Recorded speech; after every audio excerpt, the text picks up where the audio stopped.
살다 보면 유독 만남이 기다려지지 않는 인연이 있습니다.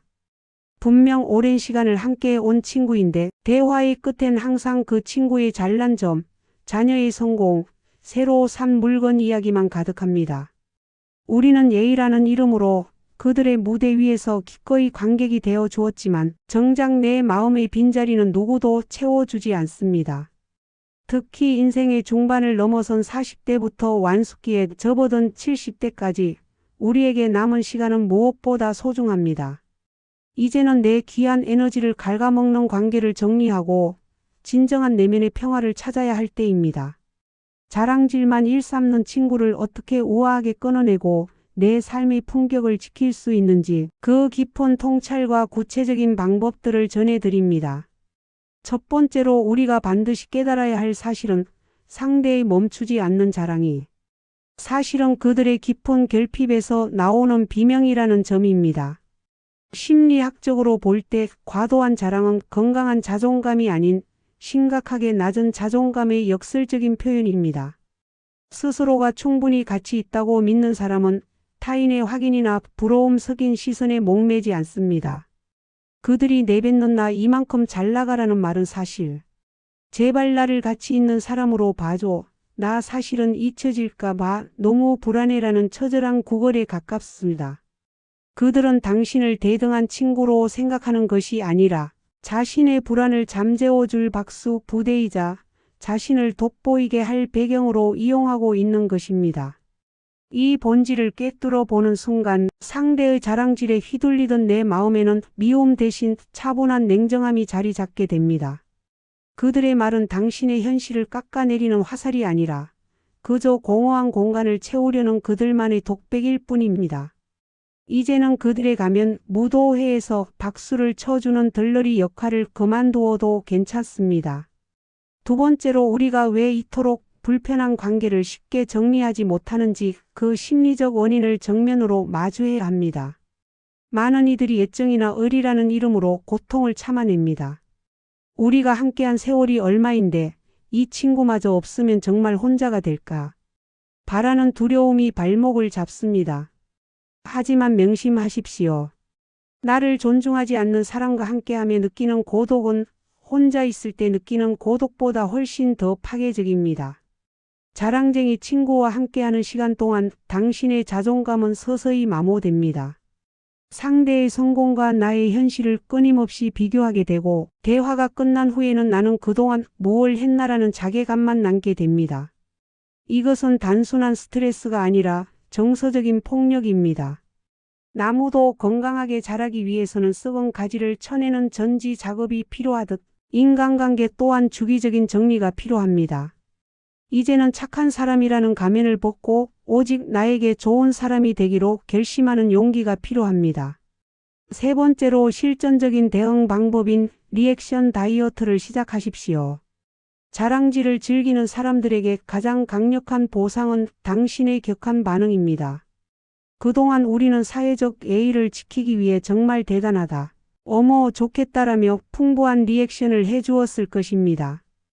하지만 이것은 자랑꾼의 엔진에 끊임없이 휘발유를 붓는 행위와 같습니다. 이제부터는 반응의 온도를 영하로 낮추십시오. 상대가 자랑을 시작하면 그저 아 그래? 그렇구나. 다행이네 정도로만 답하십시오. 영혼 없는 맞장구는 상대의 흥을 깨트리는 가장 우아한 방패입니다. 질문을 던지지 마십시오. 대화의 꼬리가 이어지지 않으면 자랑의 동력은 금세 바닥납니다.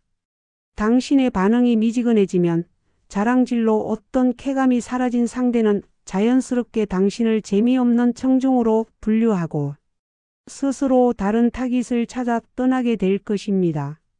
네 번째로 대화의 주도권을 물질적 성취에서 인간적 본질로 강제로 이동시키는 기술을 익혀야 합니다.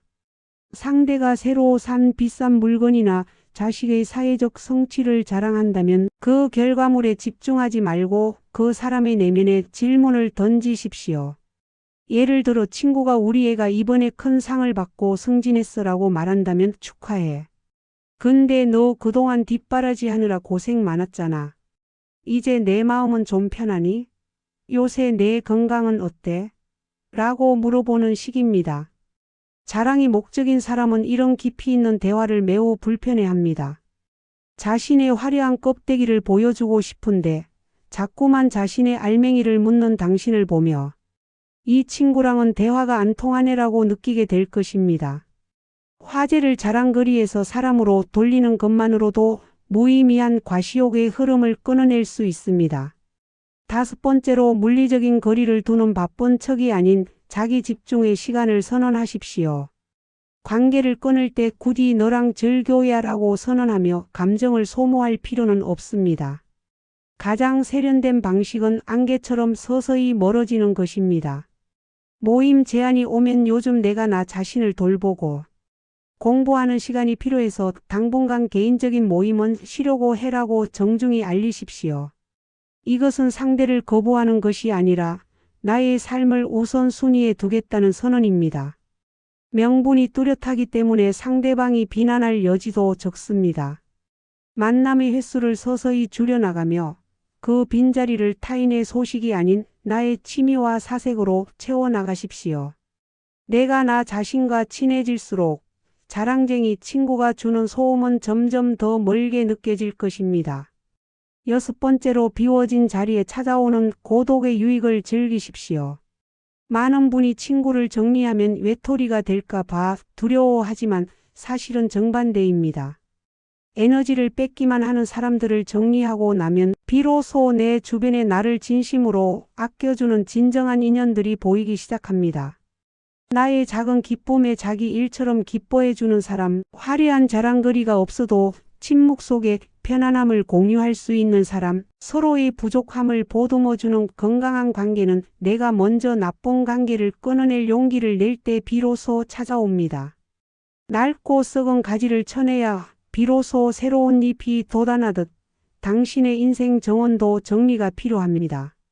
7번째로 당신은 누군가의 들러리가 아니라는 사실을 매 순간 명심하십시오. 인생의 후반전으로 갈수록 우리는 관계의 양보다 관계의 질에 집중해야 합니다. 타인의 우월감을 확인시켜주기 위해 당신의 귀한 시간을 영수증처럼 발행하지 마십시오. 당신의 인생 무대에서 주인공은 오직 당신이어야 합니다. 자랑질만 일삼는 친구를 우아하게 끊어내는 것은 무례함이 아니라 내 삶에 대한 예의이며 남은 시간을 아름답게 가꾸겠다는 고귀한 결단입니다. 오늘 당장 당신의 마음을 무겁게 하는 연락처 하나를 조용히 마음속에서 내려놓으십시오. 그 빈자리에 찾아올 고요하고 평온한 공기가 당신의 삶을 더욱 품격 있게 만들어줄 것입니다. 당신은 그 자체로 충분히 귀하고 빛나는 존재입니다. 타인의 빛을 돋보이게 하는 어둠으로 머물기에 당신의 인생은 너무나도 아름답습니다. 8번째로 마지막까지 품격을 잃지 않는 태도가 중요합니다. 관계를 정리하는 과정에서 상대의 잘못을 조목조목 따지거나 험담을 퍼뜨리는 것은 오히려 나의 가치를 떨어뜨리는 일입니다. 우리는 여기까지가 인연이었나 보다라고 담담하게 받아들이고 소리 소문 없이 멀어지는 것이 가장 완벽한 마침표입니다. 누군가를 끊어내는 행위는 정오의 표현이 아니라 나를 보호하기 위한 사랑의 표현임을 잊지 마십시오. 당신이 지켜낸 그 평화로운 시간 속에서 진정한 자아를 발견하고 남은 인생을 오직 당신을 미소 짓게 하는 사람들과 일들로만 가득 채우시길 진심으로 응원합니다. 결국 인간관계의 핵심은 서로에 대한 존중입니다. 한쪽의 자랑을 다른 한쪽이 일방적으로 들어줘야 하는 구조는 이미 우정이 아닙니다. 당신의 인내심을 시험하는 관계에 마침표를 찍고 이제는 당신의 이야기를 들어줄 사람, 당신의 침묵을 이해해 줄 사람을 곁에 두십시오. 당신의 노후는 그런 따뜻하고 깊이 있는 인연들로 채워질 자격이 충분합니다. 오늘 이 결단이 당신의 인생을 바꾸는 중요한 시작점이 되기를 바랍니다.